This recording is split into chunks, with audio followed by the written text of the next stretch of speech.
अस्सलाम वालेकुम। आप साउथ अफ्रीका का ई वीज़ा या स्टिकर वीज़ा कैसे हासिल कर सकते हैं, इसके रिक्वायर्ड डॉक्यूमेंट्स कैसे हैं, अगर आपके पास ट्रैवल हिस्ट्री है तो आपका प्लस पॉइंट क्या है, अगर आप फ्रेश पासपोर्ट पर अपना वीज़ा हासिल करना चाहते हैं तो आपको कौन कौन से स्टेप्स को फॉलो करना पड़ेगा, ये सारी तफसील के साथ इस वीडियो में आपसे डिस्कस करूँगा। Welcome to clean visa services.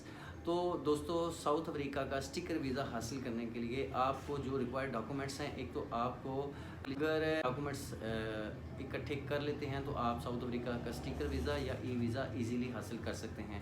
इसमें सबसे पहले जो डॉक्यूमेंट है वो आपका आईडी कार्ड है, दूसरा पासपोर्ट है, तीसरा अगर आप शादीशुदा हैं तो आपको मैरिज रजिस्ट्रेशन सर्टिफिकेट जिसको हम एमआरसी बोलते हैं वो चाहिए। अगर आप गैर शादीशुदा हैं और तो आपको एफआरसी चाहिए, फैमिली रजिस्ट्रेशन सर्टिफिकेट। और अगर आप कोई जॉब करते हैं तो आप जहाँ पे जॉब करते हैं, जिस कंपनी में जॉब करते हैं, वहाँ से आपको उसका एम्प्लॉयमेंट लेटर लेना चाहिए। आपकी सैलरी स्लिप साथ लगेंगी और आपको नो ऑब्जेक्शन सर्टिफिकेट भी अपनी कंपनी की तरफ से लेके साथ लगाना पड़ेगा। अगर आप जॉब करते हैं तो ये हो गया। अगर आप बिज़नेस करते हैं, चाहे वो छोटा है या बड़ा है, तो आपको चैम्बर ऑफ कॉमर्स का कार्ड, आपका बिज़नेस लेटर पैड और विजिटिंग कार्ड, और इसके अलावा फाइनेंशियल प्रूफ में अगर आएँ तो आपको 6 माह की बैंक स्टेटमेंट जो है वो आपको इसके साथ लगानी पड़ेगी। बैंक स्टेटमेंट जो है, अगर आप जॉब करते हैं तो आपकी वो आपने वही इस्तेमाल करनी है। अगर आप बिज़नेस करते हैं तो आपने अपने बिज़नेस अकाउंट की बैंक स्टेटमेंट साथ लगानी है। अगर आप सैलरी अकाउंट को ही बिज़नेस अकाउंट या पर्सनल अकाउंट के तौर पर यूज़ कर रहे हैं तो आपने एक लेटर साथ लगा देना है कि मेरे पास पर्सनल अकाउंट ना होने की वजह से या मैंने खुलवाया नहीं है, मैं अपने सैलरी अकाउंट को ही अपने पर्सनल अकाउंट की तरह यूज़ करता हूं। ये आपने एक लेटर भी साथ लगा देना है। उसकी वजह यह है कि आपके सैलरी अकाउंट में इरेगुलर आपकी ट्रांजैक्शंस हैं वो नज़र आएंगी, तो उसको कवर करने के लिए आपको ये लेटर साथ लगाना चाहिए। अगर आप बिज़नेस अकाउंट है आपके पास और पर्सनल अकाउंट आपने नहीं रखा हुआ, अगर आप बिज़नेस अकाउंट को ही पर्सनल अकाउंट के तौर पर यूज़ करते हैं तो भी आपको ये वाला लेटर इसके साथ लगाना पड़ेगा।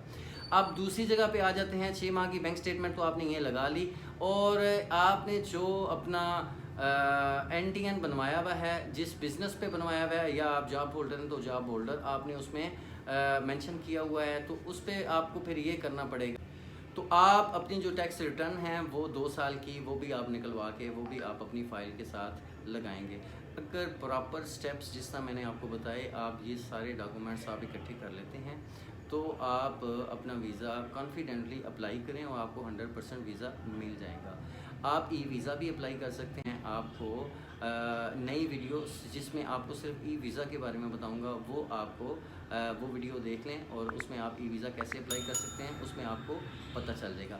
अब स्टिकर वीज़ा पे आते हैं। आपने अगर ये सारी चीज़ें आपके पास हैं तो इसके बाद आपको अपना कवर लेटर, होटल बुकिंग और रिटर्न टिकट जो है वो अपनी साथ लगानी पड़ेगी।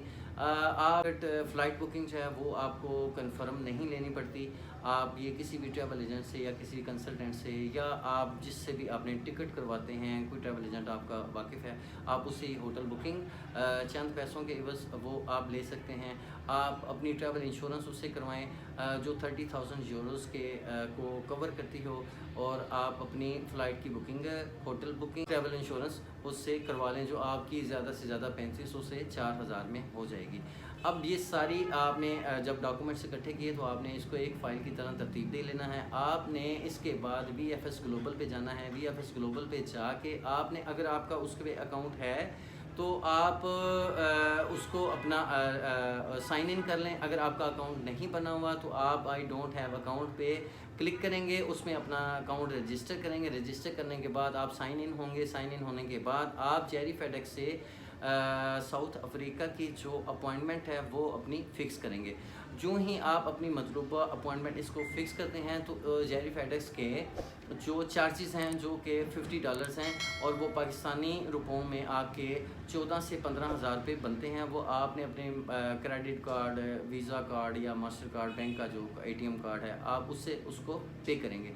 पे करने के बाद आपने जो अपनी फ़ाइल सारी बनाई हुई है, आप जेरी फेडेक्स चले जाएंगे। अपॉइंटमेंट फ़िक्स कर लेते हैं तो बहुत अच्छी बात है, लेकिन ये आप सीधा एम्बेसी ही चले जाएँ या सीधा जेरी फेडेक्स ही चले जाएं तो भी आपका ये केस रख लेते हैं। आप उस वक्त उनकी जेरी फेडेक्स की जो $50 फ़ीस है वो पे कर देते हैं। अब मैं आपको बताऊं कि जो साउथ अफ्रीका की मिथ बनी हुई है कि लोग अक्सर एजेंट हजरात जो आपको बोलते हैं कि 10 से 12 लाख रुपए का वीज़ा है, तो मैं आपको बता दूं अगर आपके पास ये सारे डॉक्यूमेंट्स हैं, $50 आपने जेरी फेडेक्स का पे किया, तो जो एम्बेसी की फ़ीस है वो सिर्फ 3700 रुपये है। आप जेरी फेडेक्स की अपॉइंटमेंट की फ़ीस आप यहाँ पे $50 अपने क्रेडिट कार्ड, वीज़ा कार्ड या मास्टर कार्ड से पे करने के बाद आपकी जो अवेलेबल डेट है उस पे जाके अपनी फ़ाइल जेरी फेडेक्स में जब जमा करवाते हैं तो उस वक्त आपको सिर्फ 3700 रुपया पे करना पड़ता है। 3700 पे करने के बाद आप वापस घर आ जाते हैं। अगर तो आपने अपना डिलीवरी डॉक्यूमेंट का अपना उन्हें पता दिया हुआ है, तो जब भी आपका वीज़ा लग के जेरी फेडेक्स आएगा तो जेरी फेडेक्स वाले आपको आपके घर में आपका मतलूबा जो एड्रेस है उस पर आपको कोरियर करवा देंगे, लेपर्ड करवा देंगे। लेकिन अगर आपने वहाँ पे पता यही दिया हुआ है कि मैं अपना पासपोर्ट यहीं से आके लूँगा, तो 15 to 20 वर्किंग डेज़ के अंदर अंदर आपको इनका रेस्पॉन्स मिल जाएगा। जिस तरह मैंने आपको बताया इसका वीज़ा अप्लाई करने का, अगर यही तरीक़ाकार आपने अपनाया तो आपका इंशाल्लाह ताला जब पासपोर्ट वापस आएगा तो उस पर स्टिकर वीज़ा लगा हुआ होगा। जो लोग मेरे चैनल पर नए हैं, मेरे चैनल को सब्सक्राइब करें और बेल आइकन प्रेस करें ताकि नई आने वाली जितनी भी वीडियोस हैं जिसमें मैं आपको ट्रैवल गाइडेंस दूंगा वो आपको सारे के नोटिफिकेशन इजीली मौसूल हो चुके हैं। मिलते हैं आपको नेक्स्ट वीडियो में। अल्लाह हाफिज़।